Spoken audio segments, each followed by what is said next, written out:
Hello everyone! Happy New Year to all! So this is my first video this year 2025. So ito ang aking ulam ngayon. Ito ay modified igado or menudo sa mga Tagalog. So yan. So ako lang kakain yan kasi yung asawa ko din naman siya kumakain ng mga Filipino foods. Bihira siyang kumain. Kaya ulamin ko na naman ito ng mga 4 days o 5 days.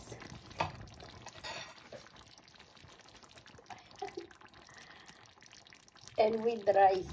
Pero hindi naman to puro karne. May mga iba't ibang